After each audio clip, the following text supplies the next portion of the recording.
The headlines hit like thunder. Phones buzzed before dawn. Screens lit in bedrooms, command centers, newsrooms. I'm in DATLI. Trump orders depth of war to start U.S. nuke testing. The words themselves felt radioactive. Anchors stumbled over them. Military analysts blinked in disbelief, and the digital heartbeat of America began to race. Hashtags erupted, markets froze. Somewhere, a mother turned up the TV and whispered, "He didn't just say that, did he?" At the Pentagon, the air was heavier than metal. Generals stared at one another, waiting for someone to laugh, to say it was a misprint, a leak, a hoax. No one did. The order was real, stamped, signed, transmitted. It bore the weight of command and the recklessness of impulse. Outside, camera crews gathered, their lenses like silent witnesses to something history had tried to bury. Abroad, phones rang in the night. In Berlin, London, Seoul, diplomats spoke in clipped tones, voices tight with memory. Old fear stirred. The ghost of the Cold War, long thought dead, opened its eyes again. A French official was overheard saying he wants to wake the sun with fire. No one laughed. Across America, the divide deepened. Supporters cheered the show of force. Critics called it madness. The nation pulsed between pride and panic, caught between nostalgia and nightmare. Protesters flooded timelines before they hit the streets, carrying signs that glowed in the dark. "We don't glow with you." Meanwhile, inside the West Wing, aides whispered. One asked, "Is this symbolic or is he serious?" The answer came like a door closing. "He's always serious when he's angry." Outside the White House, the world held its breath. The order had been given. The meaning, its purpose, remained shrouded. Somewhere beneath the noise, the human question trembled. What kind of power demands to be feared to feel alive? And in the sealed walls of the Situation Room, as advisors traded nervous glances and the clock blinked red, one figure leaned forward, steady, calm, unwilling to surrender to silence. Inside the Situation Room, one voice refused to stay silent. It began hours before the headline broke in a room that reeked of coffee, stress, power. The meeting wasn't on the schedule. The doors were closed, phones left outside, faces drawn tight. The president entered with a document in hand and a look that made silence obey. He didn't sit. He didn't wait. "We start testing again," he said, voice flat like a verdict. No discussion, no hesitation, only the echo of that one word, immediately. The Secretary of Defense blinked, searching for clarity. "Sir, nuclear." The president nodded once, the motion almost casual. Papers rustled like nervous breaths. An aide began to type, then stopped, unsure whether history was being written or rewritten. Someone in the corner whispered, "We haven't done that in decades." The answer came colder than steel. "Then it's about time we remind them who leads." The word remind lingered. For the generals who had spent careers preventing escalation, it struck like betrayal. One of them clenched his pen so tightly it cracked. Another leaned back, eyes lost in the memory of mushroom clouds and treaties signed in good faith. This wasn't strategy. It was theater, and the stage was global. As the order was transmitted, it moved like lightning through classified channels. Computers beeped, encryptions engaged, and somewhere in Nevada, a technician received a code that shouldn't have existed anymore. Authorization confirmed, read the screen. He stared at it, heart hammering. The line between simulation and Armageddon had never looked thinner. Outside the Oval, aides rushed into corridors. "Someone verify this." Hayes serious, completely. The words bounced between walls like ricochets. In the Pentagon, a memo hit the inboxes of senior command, urgent, red labeled, unsigned by hesitation. Meetings began before anyone sat down. Charts unfurled. Voices overlapped. One general said quietly, "You don't test for peace. You test to prove you can end it." By nightfall, the world's most powerful military was split, not by politics, but by conscience. Some argued deterrence. Others whispered disaster. No one wanted to be the one who said no. No one wanted to be the one who said yes. And as the president stared into the cameras, face calm, eyes hard, the nation's pulse flickered with something ancient and dangerous. Some called it leadership. Others called it lunacy. Power had always been his language, spoken in capitals, signed in gold, and broadcast in 280 characters. To understand the order, one had to understand the man behind it, a showman turned commander, a businessman whose empire thrived on spectacle and audacity. In his world, hesitation was weakness, diplomacy was delay, and victory belonged to the loudest voice in the room. He didn't see history as a warning. He saw it as a challenge. When advisors cautioned restraint, he heard defiance. When scientists warned of consequences, he saw disloyalty. His power came not from reflection, but from reaction. The crowd's cheer was his compass, the camera his mirror. And in that reflection, he found justification for everything. His rallies were more than politics. They were rituals of validation. Each chant, each flag, each hand-painted sign that bore his name reinforced the illusion that he was destiny in motion. They told us we couldn't. He'd roar, and now we will. The crowd would erupt, not because they believed in policy, but because they believed in him. For them, he was defiance incarnate, the man who broke rules to prove rules could be broken. But beneath the surface bravado lived a deeper craving to be feared, not loved, to stand in history's pantheon of strongmen, where legacy wasn't written in laws, but in the echo of commands. He saw nuclear testing not as preparation for war, but as performance, proof of dominance, proof that America would kneel to no one, not even reason itself. Inside his circle, loyalty wasn't earned through competence, but through obedience. Those who questioned him found themselves exiled, replaced, erased. The few who stayed learned to praise before thinking, to applaud before answering. You don't correct a king, one aide once whispered. You survive him. Reporters tried to decode his motives, but the answer was simpler than analysis. Dared admit chaos was his comfort zone. The more the world panicked, the more powerful he felt. Every headline, every protest, every global statement condemning him was fuel. If they're talking about me, he'd say, smirking, then I'm winning. His contradictions were his camouflage, preaching patriotism while undermining unity, in invoking God while ignoring mercy. Yet somehow it worked. His followers didn't see hypocrisy. They saw conviction. His critics saw madness. His supporters saw courage. The divide wasn't just political. It was spiritual. He had become a mirror in which everyone saw what they wanted to believe, and that made him untouchable. Still, behind that armor of applause, there was fear, not of failure, but of irrelevance. Power, once tasted, demands more of itself. To retreat is to vanish. So he pushed further, louder, deeper into the theater of danger, where every order had to outshine the last. Nuclear testing wasn't about deterrence. It was about identity. To him, America's greatness could only exist if it terrified its enemies and sometimes even its friends. He carried himself like history's chosen contradiction, a savior to some, a storm to others. And in that storm, he found sanctuary. He had turned leadership into spectacle, fear into currency, and truth into noise. His words were missiles before the warheads ever left the ground. But in the shadows of that chaos, a different kind of power was rising, quiet, moral, and unshakable. He had seen war before he ever wore a uniform. As a boy, he sat cross-legged on the living room floor while the television flickered with grainy black and documentaries of Hiroshima. The flash, the silence, the shadows burned into concrete. His father, a quiet Korean War veteran, never looked away, never explained. He just said, remember, son, the loudest moments in history are followed by the longest silences.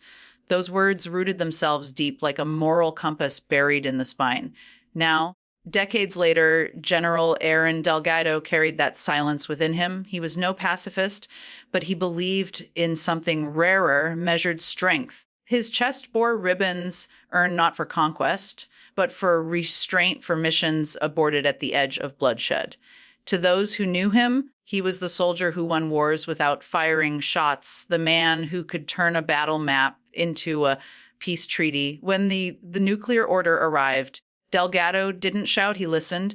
Around him, younger officers whispered in disbelief, while political appointees repeated talking points like shields. He simply stared at the document as if it were a weapon itself. Do you realize what this means? 1A8 asked him. Delgado's reply came soft, sharp. It means we're testing humanity, not bombs. He had spent years studying deterrence, the psychology of fear, the delicate choreography of peace. He knew the equations that measured megatons. He also knew the weight of mothers who would never see their children again. He'd visited Ground Zero in Japan, stood in the Peace Memorial Park, and felt his throat close at the sound of children's laughter echoing against the ruins. That day, he made a private vow to never let power become addiction. His colleagues respected him. Some called him outdated, a man too idealistic for modern politics. Yet, in moments of crisis, eyes always turned his way. He didn't command the room by volume, but by gravity. One Delgado speaks. One colonel once said, "You feel like history is listening." At home, he kept few reminders of service, just a folded flag, a faded photograph of his unit, and a small origami crane a Japanese survivor had given him. For peace, she had whispered, trembling, as she pressed it into his hand. That crane now sat on his desk as the world inched closer to repeating its worst mistakes. When the president's order came down, Delgado didn't sleep. He watched the sunrise from his office, light bleeding over the Potomac, wondering how something so beautiful could share a sky with warheads.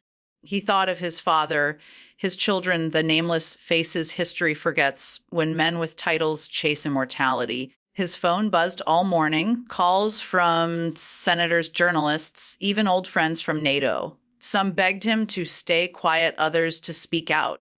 The White House wanted unity. The country wanted reassurance. He wanted truth.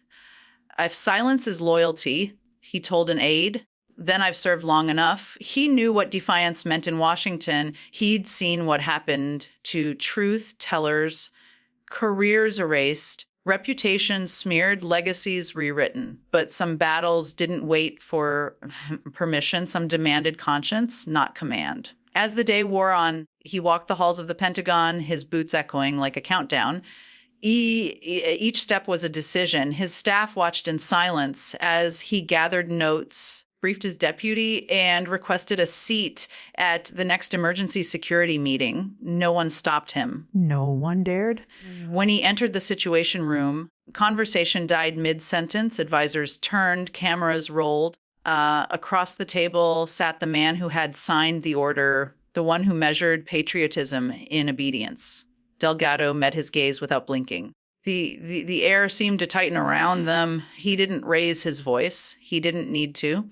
The weight of restraint carried louder than rage.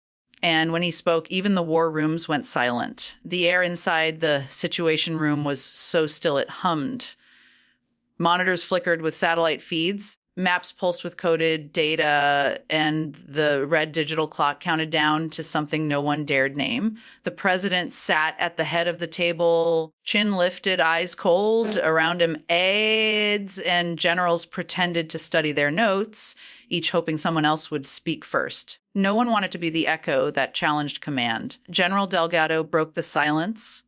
"Mr. President," he began, his tone steady, respectful, unflinching. "The directive has triggered global alert statuses. Our allies are demanding clarification. Moscow's channels are already lighting up." The president smirked. "Good.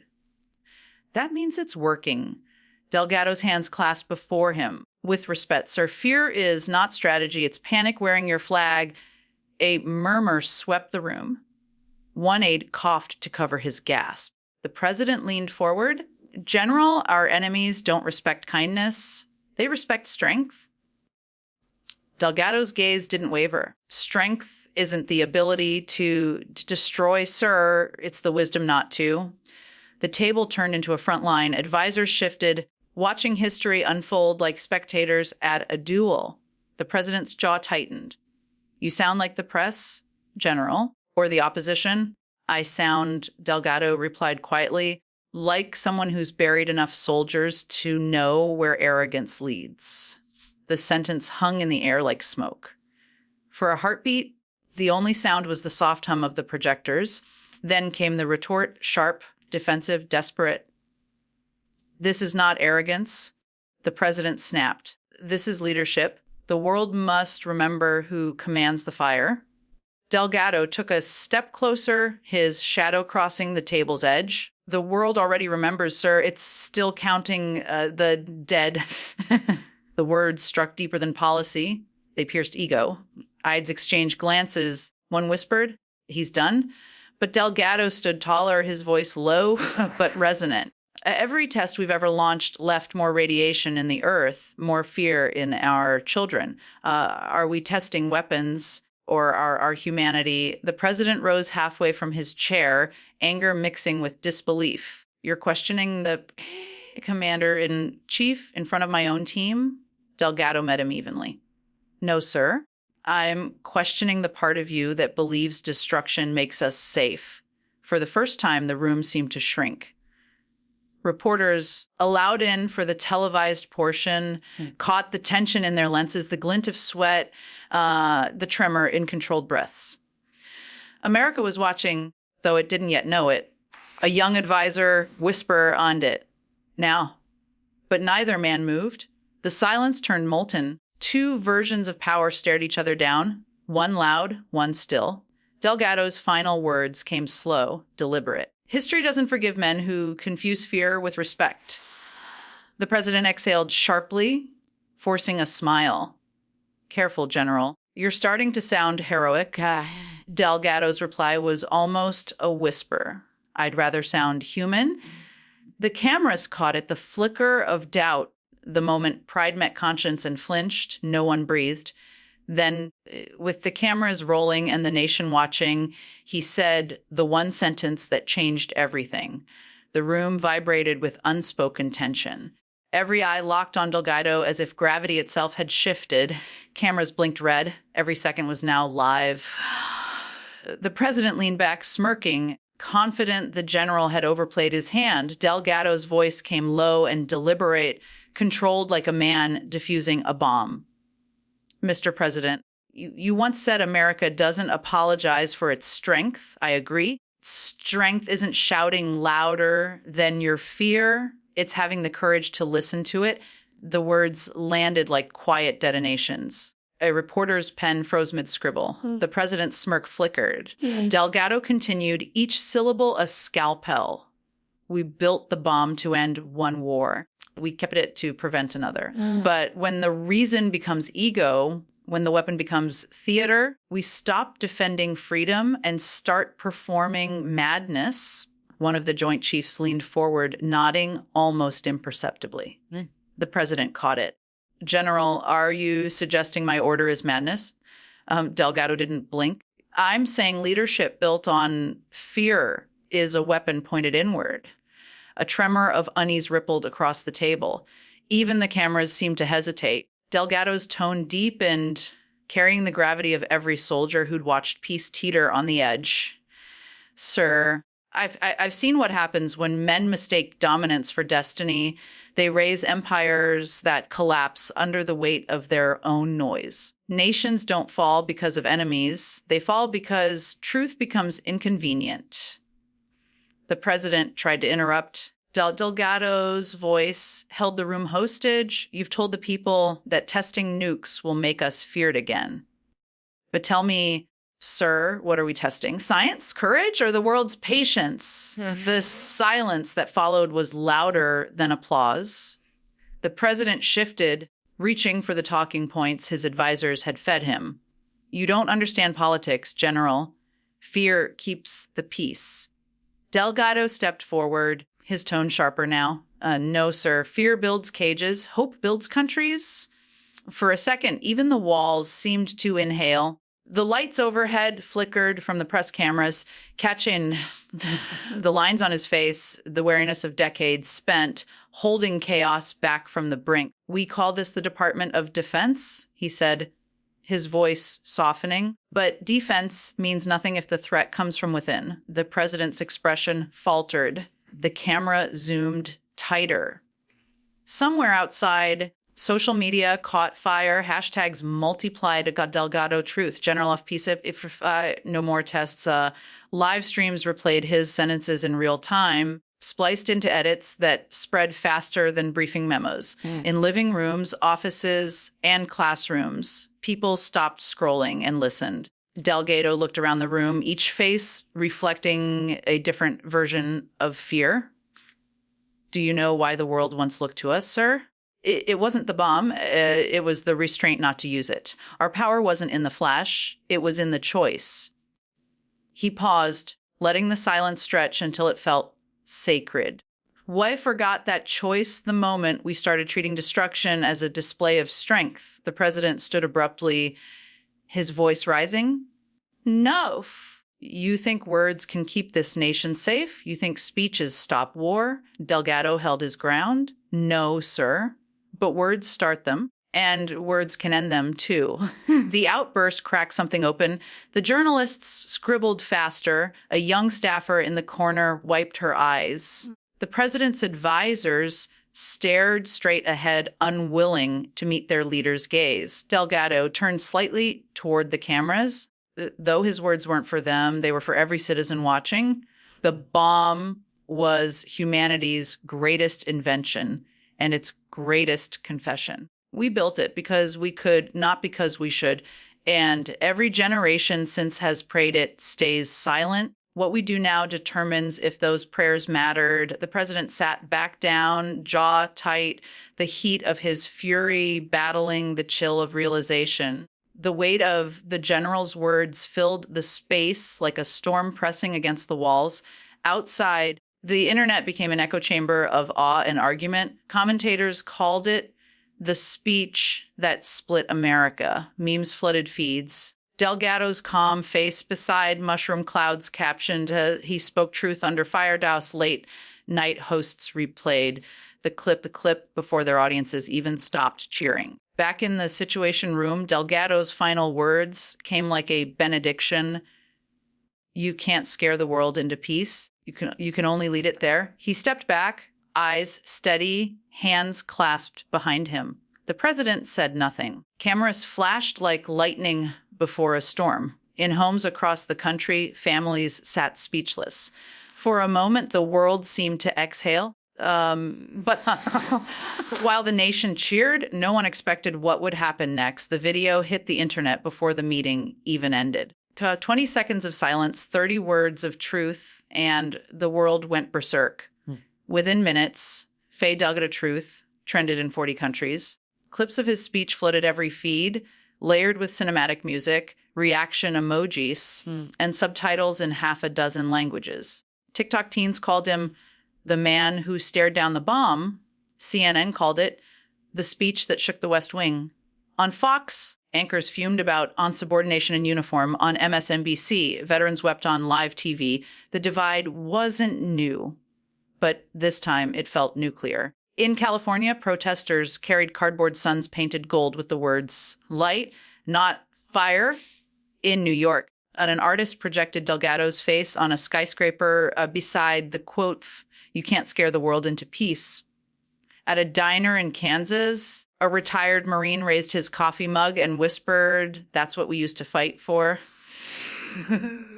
Overseas, world leaders called emergency sessions. In Paris, the French president praised Delgado's moral clarity.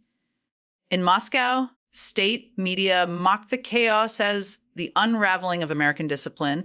Beijing released a statement that was both diplomatic and gleeful. Power must come with wisdom or it destroys itself, boss. Meanwhile, inside Washington, the corridors of power were boiling. The president's team launched damage control. Press briefings were rewritten, statements rehearsed. The defense secretary tried to downplay it. The general expressed a personal opinion, not official policy, but it was too late. America had already picked sides everywhere. Screens played Delgado's calm face, the cadence, the conviction.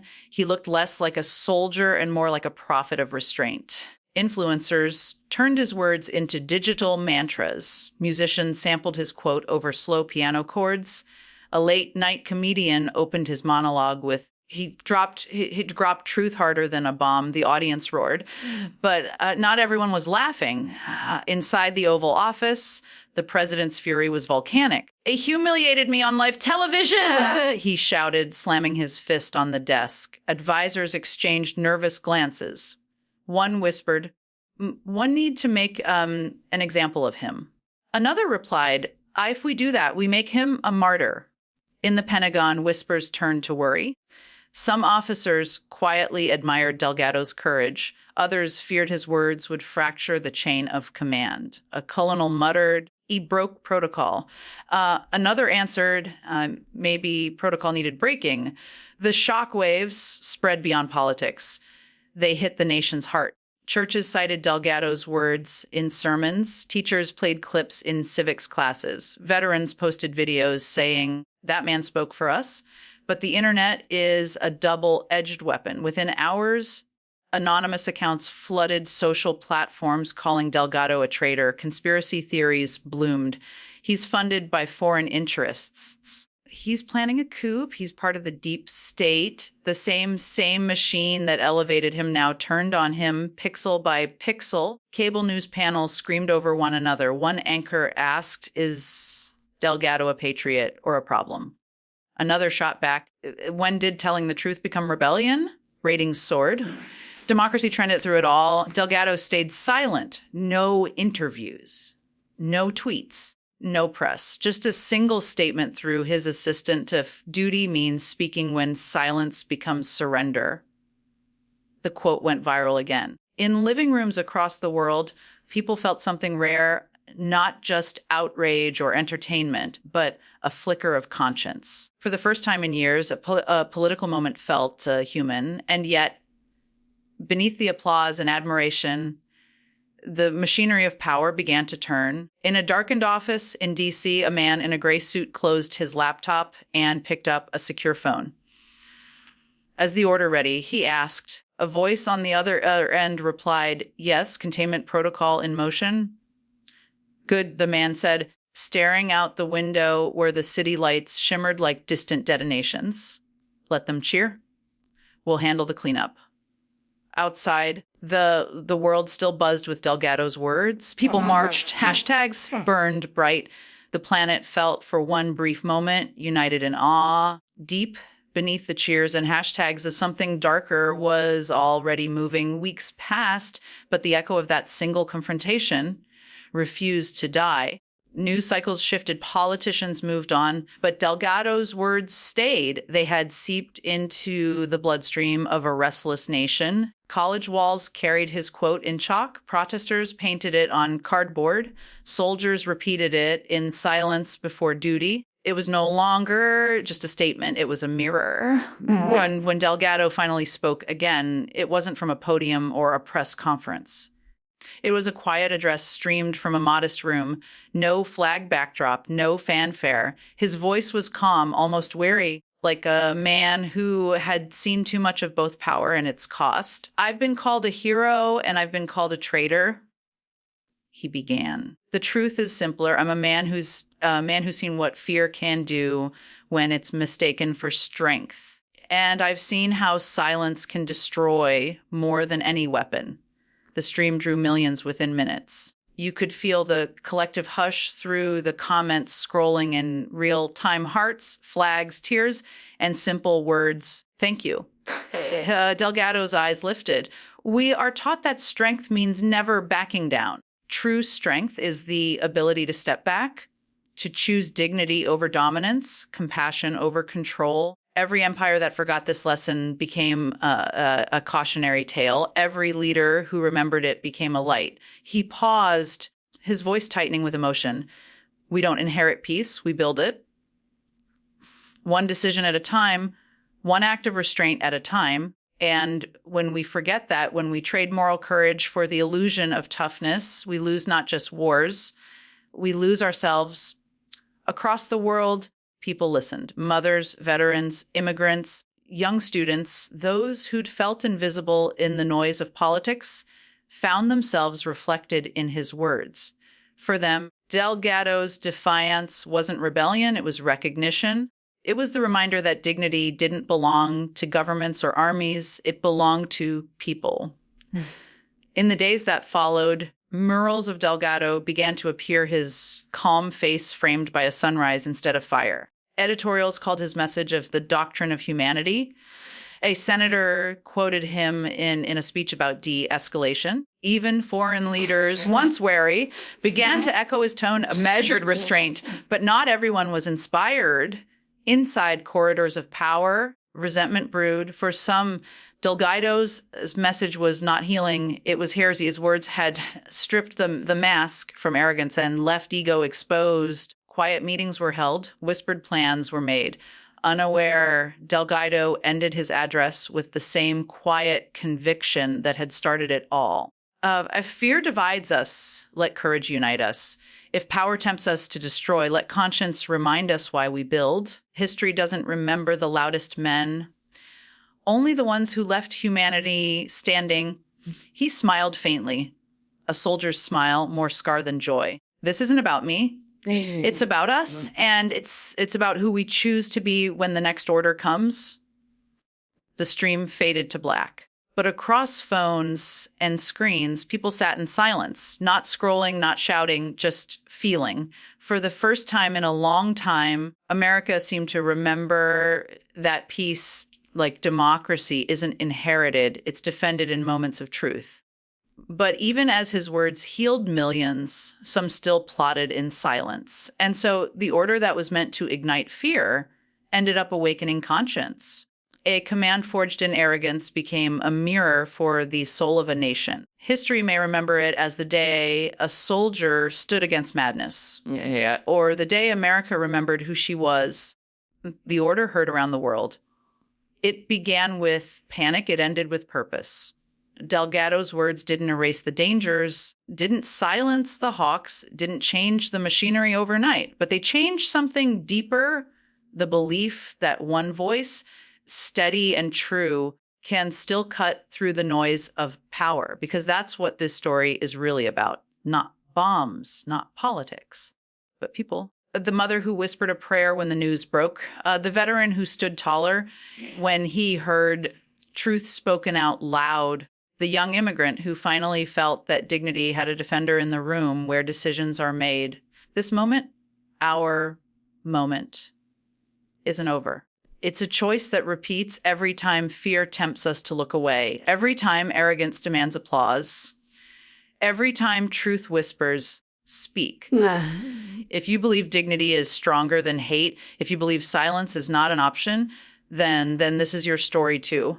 Subscribe, share, keep it alive, because the world may not remember every headline, but it will remember the day truth refused to stay silent.